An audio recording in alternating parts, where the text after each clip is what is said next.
Next one's an interesting one. Anyone know where to go for high quality plans related to high quality texts? As in, if you're reading, for example, Cogheart or Once, where would you go to help with planning that? Because lots of teachers will be reading the book and then planning the questions. But is there somewhere you can go that has all of this already mapped out for you? So they can move away from just looking at strategies to more discussion based guided reading key stage two. Not gonna lie, if these places exist, I've forgotten them, and the reason I've forgotten them is intentional. I want teachers reading the book. Like anything that stops you reading the book and going, this is what I think is interesting to explore here with my class. Avoid, please. There are areas where I don't mind, where I kind of am quite open to other forms of like to plan to people adapting planning. Of all those areas, I think reading is the one where I'm most reluctant to see that as valuable, because half of the planning is reading the book in the first place, and anything that stops you doing that is probably not for the best. So there might be websites out there, possibly. I just have perhaps intentionally forgotten them. Yeah, I got nothing. Sorry. I do have a question for Chris though. On that idea of, okay, so we said books. Obviously, we use our reading approach comes from a book called The Art and Science of Primary Reading, which Terrible book. I don't know if you're familiar with it. However, we use approach.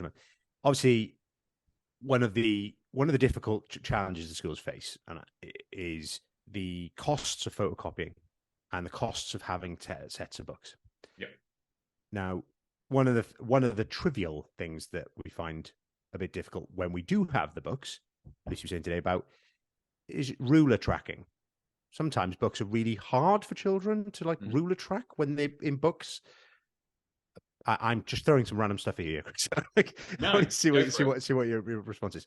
We're looking today, and we were thinking about having that. Is it worth the layout of nailing down, putting some money out, and it's expensive, isn't it, for books? But then it's also expensive, really expensive to be printing and time consuming as well for that.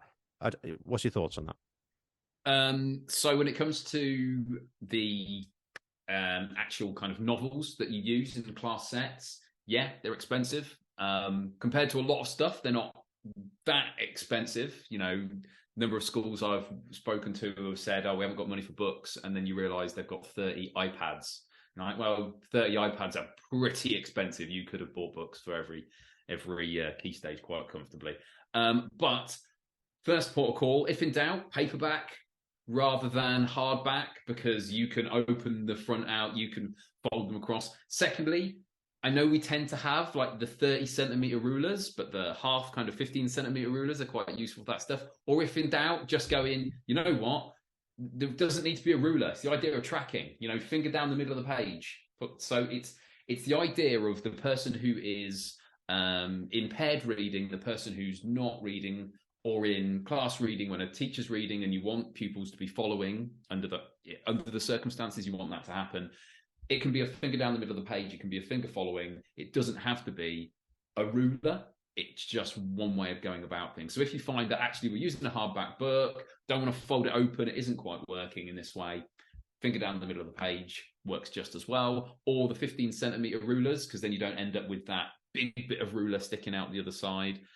Yeah, in those practical terms. I would say in terms of the financing of buying books, there are ways around that. I mean, it's more challenging if you're a one-form entry school, I think. But if, say, you are a two-form entry school, it can be possible to buy, say, 15 copies of a book and then stagger when reading is done.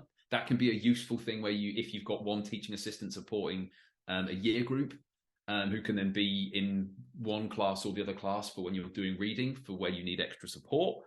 So that can be useful for that as well. But you can end up with, we just need 15 sets of this book, and that's a half term of that class novel. When it comes to non-fiction, that's more tricky. But I do think that you can, if you invest a bit of time, you can generate texts yourself. You can copy bits and pieces from online encyclopedias and change enough of that stuff to avoid copyright issues. You can find stuff that's freely available and then say, you know what, this is a part of one chapter. This is short enough that we're allowed to photocopy, etc. And then make a booklet.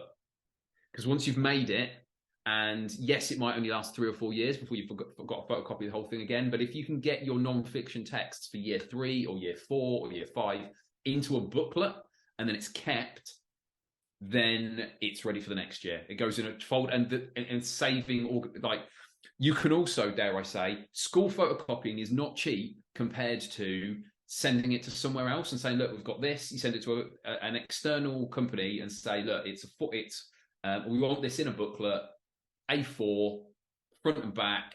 It's only black and white. I want you to do this whole thing. Often much cheaper than doing it yourself in a school. So there are ways around it. There are ways of saving money. I'd say the key thing is your non-fiction stuff. Over the space of 2 or 3 years, get a collection together for year 3, for year 4, for year 5, ideally in some way tied into your curriculum. Get it into a booklet, get it photocopied, then have a set of them. It can then last a few years rather than you photocopy a sheet, it goes in the bin. So that'd be my advice. Pure gold. If we take nothing else from this conversation, it's the non-fiction booklet printout is pure gold. I think the only point for clarification is that the paperback over hardback rule only applies to other people's books. If you're buying any of my books that are available in hardback, do buy the hardback, because I might get more than £1. £917 a copy hardback from Amazon. Pushing 98 for tackling misconceptions for some reason. I found out actually there's a good, at least I think it was somewhere between, I can't remember the number, but it wasn't none. Somebody out there has bought a hardback copy of my book. It wasn't just the 2 that I've been sent. So it's like, yeah, exciting stuff. Nice. So, I didn't even realize yours was on hardback.